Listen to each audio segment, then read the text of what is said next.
Disgusting. That's the word Charles used. He looked right at my dinner, baked salmon, asparagus, jasmine rice, and spat the word like it was poison. Back in my day, women who served slop like this were sent packing, he barked, loud enough for the neighbors to hear. Lorraine sipped her wine. Said nothing. My husband, Ethan, smirked. She's here for my name, he muttered. The property too, if we had any left. I opened my mouth. Ethan cut me off. Don't cry now, Natalie. Maybe if you put half the effort into our marriage as you do into playing the victim, we'd eat better. And that was it. No one defended me. Not even when Charles called me a lazy, whining burden. I just sat there in my own house. My kids went quiet. I stopped tasting the food. That was last night. Today? My phone won't stop buzzing. Missed calls. Voicemails. Texts. They're begging me to come back. To explain. To talk things through. But I'm already gone. And for the first time in years, I feel like I can breathe. Palm Beach is always sunny. Blue waves, slow traffic, and neighbors who judge you by your lawn. On paper, I had it all. A decent house, 2 kids, a handsome husband, Ethan, head technician at a refrigeration company. He had that clean, conservative kind of charm that makes women nod in approval at bridal showers. We met at a charity gala his mother hosted, floral centerpieces, wine flutes, too many pearls. I was there as a volunteer accountant. He said I looked like I had plans. Back then, I did. I'll never forget Charles's eyes the first time he saw me. Not curiosity. Not warmth. More like he was interviewing someone who'd already failed. Ethan once told me Charles forced him to break up with a college girlfriend, said she didn't reflect well on the family. I laughed when he told me. Thought it was just an old-fashioned dad being overprotective. Now I wonder if that girl got out just in time. Ethan was sweet, gentle, the type who brought flowers just because. We married in 10 months. I left my job at a Boston bank, packed up my independence, and moved to Florida. Into Ethan's house. Except it wasn't really his. The living room rug? Picked by Lorraine. The car? Bought by Charles. Even the kitchen towels had their initials monogrammed. Lorraine smiled a lot, but her questions had bite. Why don't you wear lipstick? You have nice lips. Don't worry, I'll teach you how Charles likes his eggs. She called it caring. I called it slow erosion. I thought maybe having children would change things. Noah was born, then Lily 2 years later. I quit work completely, nursing, cooking, cleaning, teaching, folding, forgetting what I even liked to eat. But the harder I tried, the more I vanished.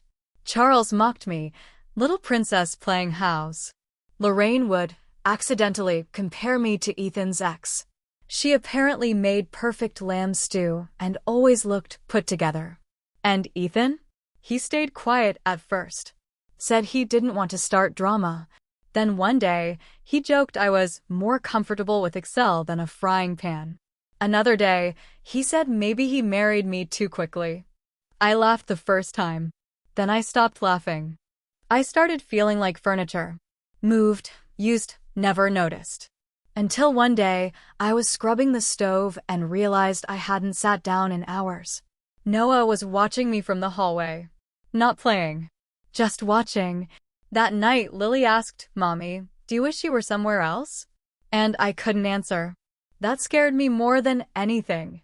Because in that moment, I wasn't just hurting. I was teaching my kids how to disappear. It was Thursday night.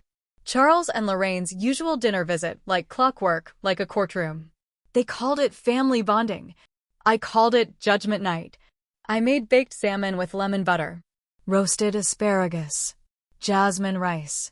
Simple, balanced, and something the kids actually ate without complaint. Noah helped carry the silverware. Lily folded the napkins twice, just to get the corners right. It was our quiet ritual. I was tired. The kind of tired that sits in your bones.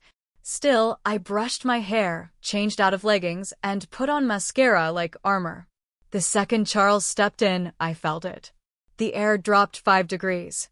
His eyes scanned the living room, then me. He didn't smile. He sniffed the air. Dinner smells lazy, he muttered. Hope it tastes better than it looks. Ethan chuckled. Actually, he smirked. She only cooks when she's trying to prove she still contributes. I looked at him. He didn't meet my eyes. We sat. Charles stabbed at the salmon like it had insulted him. Took one bite. Chewed slowly. Then, disgusting. He shoved his plate forward. My wife would have been embarrassed to feed this to the dog, he scoffed. I guess Pinterest recipes aren't enough when you work part-time and nap full-time. Lorraine clinked her glass. Charles, please. But her voice lacked conviction. She took another sip of wine and looked at her phone. I turned to Ethan. Can we not do this in front of the kids? He didn't blink. You always make it about you, he said. Don't cry now. Maybe if you put half the effort into this marriage that you put into feeling sorry for yourself, we'd have real food. I wasn't crying. Not yet. But my throat burned. Noah looked confused. Lily looked scared. Charles leaned back and added, You millennials think running a house is posting cute lunches and lighting a candle. You want praise for making rice. My hands were clenched in my lap. I didn't realize it until my nails dug crescents into my palm. I glanced at Lorraine again. Still scrolling. I looked down at my plate. The asparagus was soggy. The fish overcooked. I felt small. Not because of the food, but because it didn't matter. I could have made steak au poivre and creme brulee, and they still would have said it wasn't enough. After dinner, the kids slipped away without being told. Ethan asked, What's for dinner tomorrow? I stared at him. Why don't you ask your dad for a recipe? I said. He didn't answer. I cleared the table. Dumped the plates in the sink. Didn't slam. Didn't breathe. Just moved. Upstairs, I locked the bedroom door. Not out of fear. Just instinct. Like my body needed to create one small boundary I could still control. I sat at the edge of the bed, holding my phone, fingers frozen over the screen. And I realized something terrifying. This didn't feel like my life anymore. It felt like a performance. And I was done being their opening act. The next morning, I stood at the stove, stirring oatmeal that no one asked for. The house was too quiet. Ethan was scrolling through his phone at the counter like last night hadn't happened. He even offered me the last of the oat milk. A peace offering, cheap and lukewarm. I nodded but didn't say thank you. The kids ate in silence. No cereal jokes. No fighting over tablets. Just the sound of spoons tapping ceramic and me pretending everything was fine. I dropped them off at school and sat in the car for 10 minutes, engine running. Stared at the windshield. Scrolled Reddit, half reading a thread about someone's horrible neighbor, half dissociating. I texted Tara. We weren't close, but she was blunt and always had a spare seat and a sharp opinion. Dinner last night was a disaster, I wrote. Coffee? She replied immediately, hell yes. We met at a crowded cafe with awful lighting. She listened without interrupting. Then, You're still letting them do this to you? I shrugged. It's easier than arguing every time. She stared. Easier? For who? Because it looks like you're the only one bleeding here. That hit harder than I expected. I went home to 3 texts from Ethan. Are you coming back? Did you get groceries? Can you pick up Lily's uniform? No, how are you? No, sorry. That night, I didn't cook.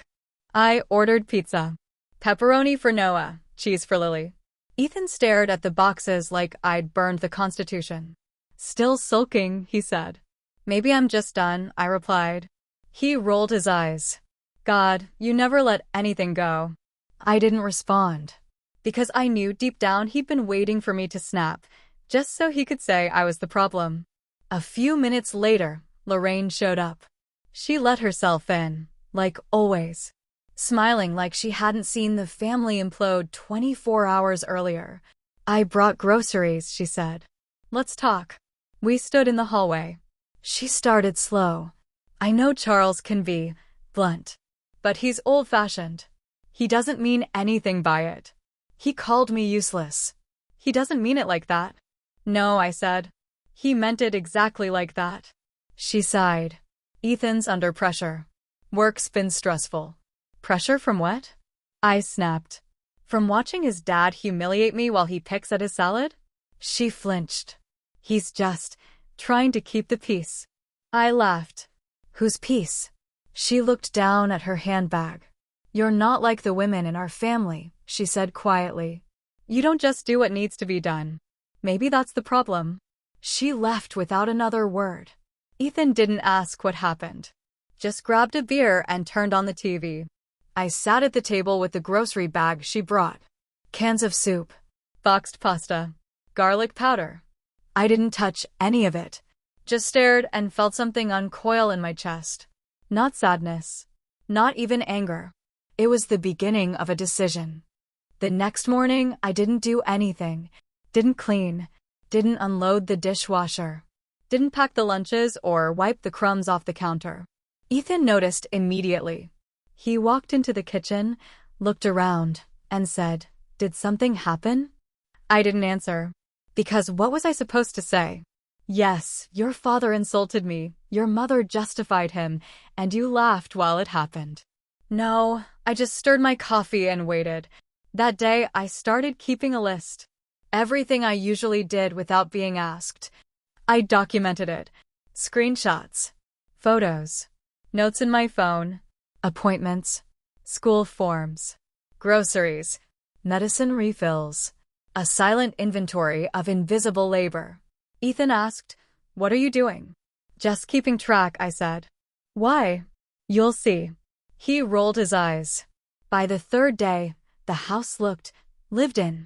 Not messy, just no longer curated. Shoes by the door. Toys scattered, but not chaotic.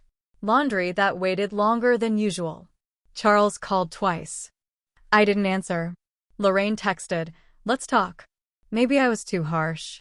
I stared at the screen, then put it face down. That night, Ethan came home to frozen pizza. He looked at it like I'd committed some crime against tradition. "You're really keeping this up?" "Keeping what up?" "This whole attitude." "It's not an attitude. It's a realization." He scoffed, louder this time. Later that night, I took the kids out for ice cream. We sat in the car, windows down, music low. Noah asked, "Are we going somewhere soon?" I looked at him in the rearview mirror and said softly, "Maybe." When we got back, Ethan was half asleep in front of the TV. I sat beside him. "I'm taking the kids to my mom's for a few days," I said. He didn't look away. "What for?" "To breathe.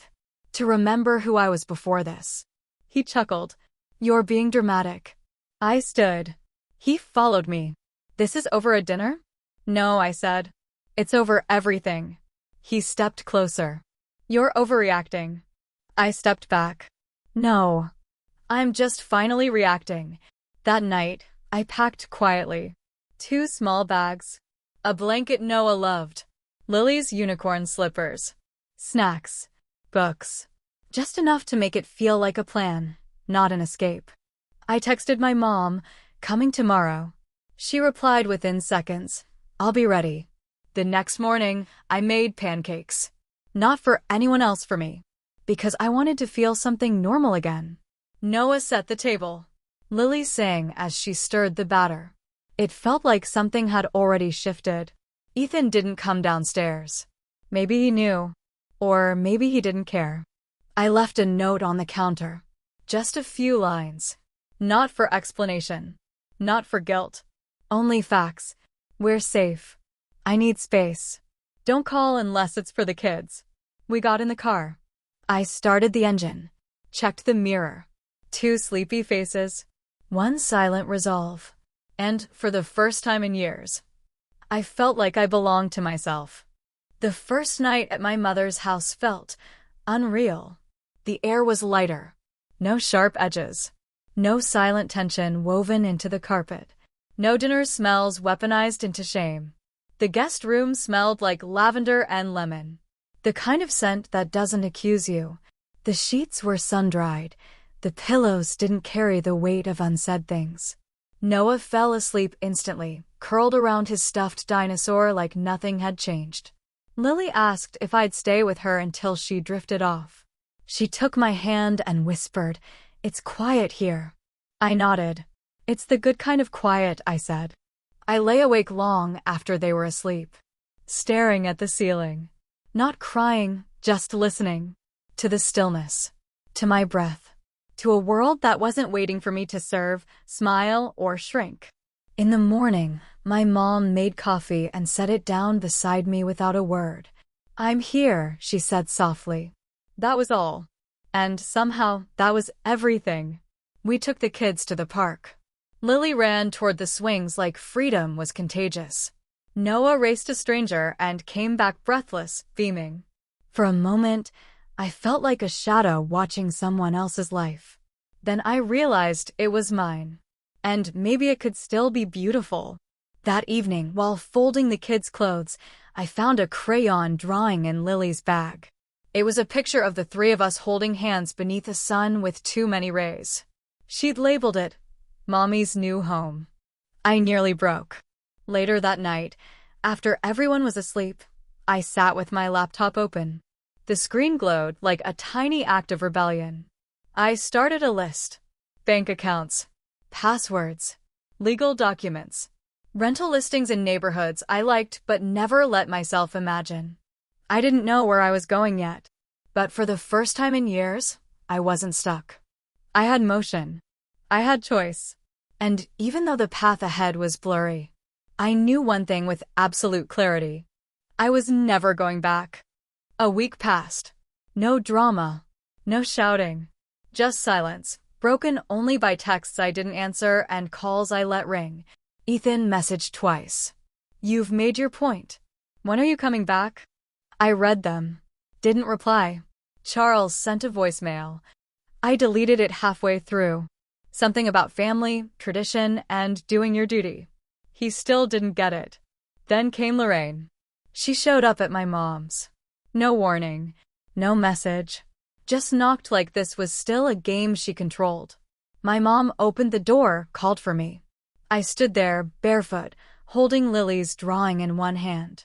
Lorraine wore pearls, perfume, and a smile she hadn't earned. "I'm not here to fight," she said, voice smooth as glass. She handed me a container. Chicken and wild rice soup. "Your favorite." I didn't take it. She pressed it forward like it would fix everything. "You've had your break," she continued. "But now it's time. The kids need structure. Ethan needs his wife." I tilted my head. "Do they? Or do you just miss having someone to disapprove of at dinner?" She blinked. "That's not fair." "What's not fair," I said, "is how you watched me disappear in your house and called it tradition." Her face tightened. "I was trying to keep things peaceful." "No. You were trying to keep me quiet." She looked down. "You're not like us," she whispered. "You don't know how to stay." I stepped forward. "No. I finally learned how to leave." I handed her the soup. She took it. Didn't say goodbye. Just left. That afternoon, I called Ethan. He answered instantly. "Natalie." "I'm not coming back," I said. He sighed. "So that's it? After all these years?" I gave everything. My time, my voice, my identity. You handed them the matches while I burned. "You're overreacting." "No," I said. "I'm finally reacting." He started in about the kids. I stopped him. "They'll be fine. Because they're finally seeing what strength looks like." The next morning, I met with the lawyer Tara recommended. She wore red lipstick and asked questions like she already knew the answers. She didn't flinch when I told her why I left. She just nodded. "Let's begin." By lunch, the papers were filed. Separation, temporary custody, formal notice. That evening, Noah asked, "Are we gonna live here forever?" I smiled. "No. Just until we're ready for something better." He thought about that. "Like a new story?" "Exactly," I said. "A better one." Later, after everyone slept, I sat at my mom's old desk. Opened my laptop. Wrote one sentence to myself. "You are not selfish for leaving people who only loved your silence." And then I saved it. Not as a document. as a decision. I didn't know exactly where we'd go, but I knew what I wouldn't allow again. They had called me dramatic, difficult, too much, but now I understood. I had never been too much. I had only ever been too quiet. It's been 3 months. Some mornings, I still expect to hear Charles's footsteps echoing down the hallway or Lorraine's voice floating through the walls, offering critiques disguised as kindness. But all I hear now is the soft click of the toaster and Lily singing off-key in the next room. We live in a small apartment, 2 bedrooms, 1 bathroom, carpet that doesn't quite match the curtains. But it's clean. And more importantly, it's calm. There's no one here who waits for me to fail. No one keeping score. The kids are adjusting. Noah has taken up drawing again. He made a comic strip of a superhero mom with laser eyes and unbreakable arms. Lily likes to pretend our living room is a castle. She says I'm the queen who makes the rules but also makes the pancakes. I've gone back to work part-time. The first paycheck made me cry, not because of the amount, but because it felt like ownership. A reminder that I exist outside someone else's definition. Ethan and I keep it civil. We talk about drop-offs, report cards, immunizations. But there's no mention of us. And I no longer hope for one. I've stopped trying to explain myself. Stopped rehearsing conversations that won't change anything. They don't get to write my story anymore. Now, I write my own. I bought a second-hand journal last week. On the first page, I wrote, I am not too much. I am not too little. I am exactly enough. I read it every morning, sometimes twice. On days I feel strong. On days I don't. Leaving wasn't loud. There were no slammed doors. No courtroom drama. Just a whisper that finally got louder than the fear. They called me selfish. Unreasonable. Too sensitive. But I'm not here to prove them wrong anymore. I'm just here. And that's enough.